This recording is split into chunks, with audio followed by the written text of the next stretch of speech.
A year ago, AI video looked something like this. It was pretty terrible, and there was a lot of fragmenting and glitches along the way. It was very easy to tell that this was AI. But what about this video? OpenAI has a new text-to-video model, meaning you type in a prompt, people walking through a snowy Japan, and this is what you get.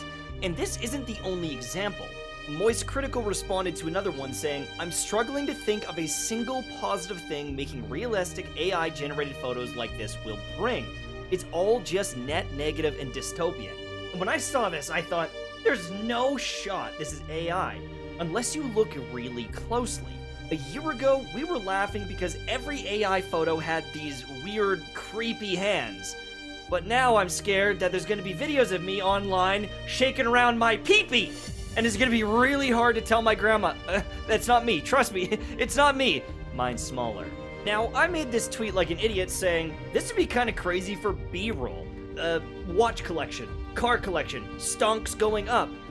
I think that this would be an insane tool if I wanted to be super productive. However, there's a lot of comments that completely disagree with any sentiment that is positive towards this sort of AI. Honestly, this guy kinda dunked on me saying, do you even know how these AI tools are used? What they could do? You're a father, you have small children. Don't you understand that they could use that to generate images and photos? And it got me thinking, this is actually very scary. Now, I know technology can be used to increase production. Even with my comments about B-roll, it would make it more efficient for me to make YouTube videos. However, there is a downside. AI is using other people's art, and instead of learning how to draw kind of like PewDiePie did, you can just type things in and get art that is going to look much better than anything you could do without years of practice. That being said, it's stolen. It's other people's art that's being reused or rehashed to make new product. And to be honest, I did try it for a couple Diablo thumbnails, but that barbarian is essentially stolen artwork. And so where do we draw the line? How do we legislate this? But it doesn't just stop with art. It's actually expanding into some areas you might not realize. Now, if you wanted to code or program, you might have to go to something like Harvard or take a 24-hour course online. But now, some basic coding can be used just using ChatGPT. Initially, this wasn't that great, but as people used it, made mistakes, fixed those mistakes, and continued to use it, the AI began to learn.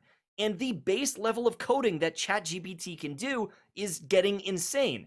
So I asked my cousin, who is a high-up game dev at a studio, is this going to replace people? Yep, it's already happening.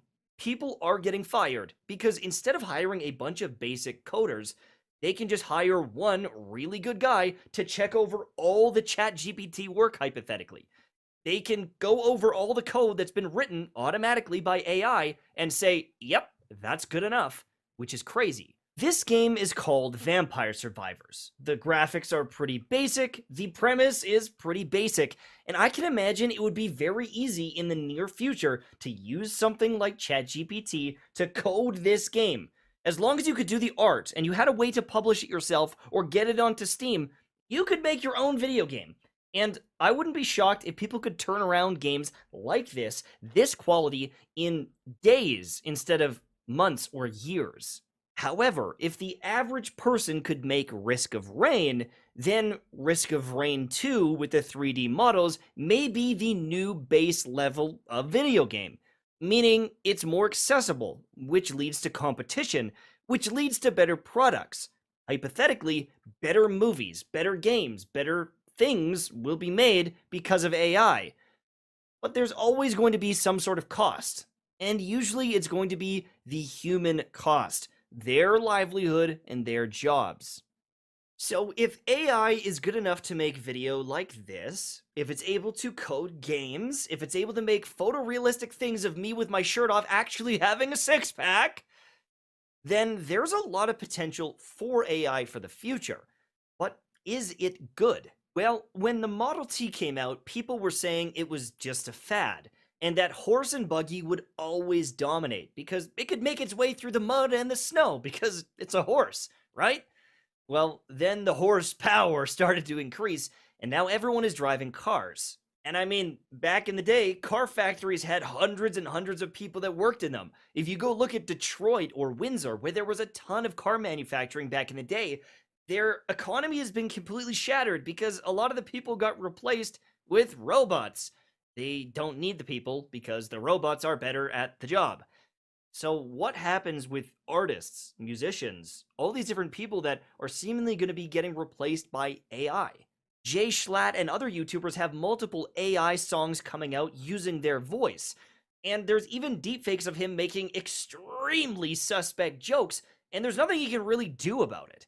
Movie studios will probably replace camera crews and production crews because they can just film stuff like this. And this is the earliest models that they have. It's only going to get better. People are going to lose their jobs. It's terrifying. It's terrible. But the future is probably not going to stop it from happening. I cannot imagine this slows down because there's too many huge companies that are going to abuse it. Unfortunately, the world is corrupt, and big companies want to maximize profits. If they can reduce and remove hundreds, if not thousands of jobs, they will do it. Here's some proof. Embracer Group is a publicly traded company that has bought a bunch of different game studios. And after laying off 1,400 people, they said, "Our overruling principle is to always maximize shareholder value."